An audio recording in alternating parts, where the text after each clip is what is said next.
मेरे प्यारे बच्चों, मैं आपकी हिंदी की अध्यापिका आज आपको आपकी व्याकरण यानी कि हिंदी व्याकरण पुस्तक का प्रथम अध्याय भाषा और व्याकरण के बारे में कुछ बताऊंगी कि भाषा और व्याकरण क्या है। इसको अंग्रेज़ी में कहते हैं लैंग्वेज एंड ग्रामर। भाषा वह माध्यम है जिसके द्वारा हम अपने भावों को दूसरों तक पहुंचाते हैं और दूसरे के भावों को समझते हैं। कहने का भाव यह है कि जो भाषा है वह एक ऐसा ज़रिया है या एक ऐसा रास्ता है जिसके द्वारा हम एक दूसरे से अपने मन के भाव बता सकते हैं या किसी के मन के भाव समझ सकते हैं। भाषा के मुख्य दो रूप हैं, एक होता है मौखिक तो एक होता है लिखित। मौखिक भाषा वह भाषा है जिसमें एक व्यक्ति बोलता है और दूसरा व्यक्ति उसे सुनकर उसके भावों को समझने की कोशिश करता है। और लिखित भाषा वह भाषा है जिसमें हम कुछ लिखकर या दूसरा व्यक्ति कुछ पढ़कर किसी बात को समझने का प्रयास करें। भाषा के 4 कौशल हैं: सुनना, बोलना, पढ़ना और लिखना।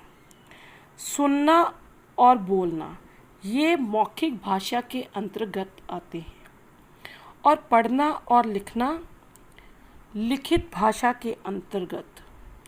अब आता है कि राष्ट्रभाषा क्या है।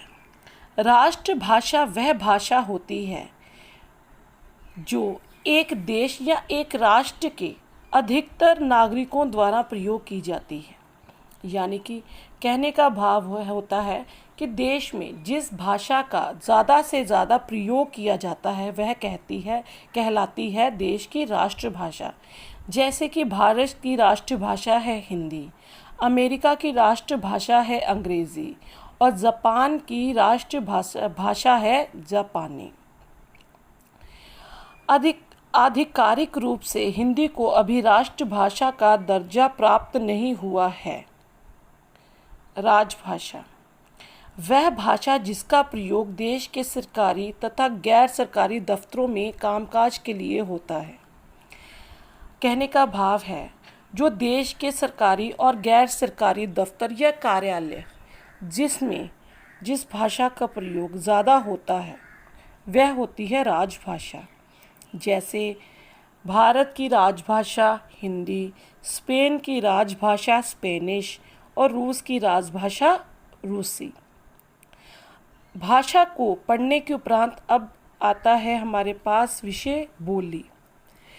यह भाषा का एक अन्य मौखिक रूप बोली कहलाता है। यह बहुत छोटे क्षेत्र में बोली जाती है। सामान्यतः इसमें साहित्य की रचना नहीं होती। कहने का भाव ये है कि यह एक भाषा का अन्य मौखिक रूप होता है। इसका क्षेत्र बहुत सीमित होता है। उदाहरण के लिए हम बता सकते हैं जैसे हरियाणवी, भोजपुरी, राजस्थानी इत्यादि।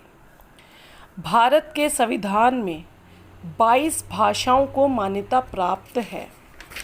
कहने का भाव है कि एक हिंदी को छोड़कर 21 भाषाएं और हैं जिन्हें देश में मान्यता प्राप्त है। अब आता है हमारे सामने लिपि। भाषा बोलते समय जो ध्वनियाँ हमारे मुख से निकलती हैं उन ध्वनियों को लिखने के लिए कुछ चिन्ह होते हैं। यही चिन्ह लिपि कहलाते हैं। कहने का मतलब ये है कि लिपि वह भाषा लिखने का एक ढंग होती है। जिस ढंग में भाषा को लिखा जाता है वह उस भाषा की लिपि कहलाती है। जैसे कि आप अपनी पुस्तक में देख पा रहे होंगे कि हिंदी भाषा की लिपि और संस्कृति और मराठी और नेपाली इन सभी भाषाओं की लिपि है देवनागरी और अंग्रेज़ी की है रोमन, उर्दू की है फ़ारसी, तमिल की है तमिल और पंजाबी की है गुरमुखी।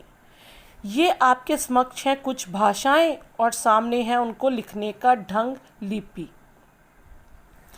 लिपि अर्थात भाषा के लिखित रूप द्वारा किसी भी भाषा के साहित्य को सुरक्षित रखा जा सकता है।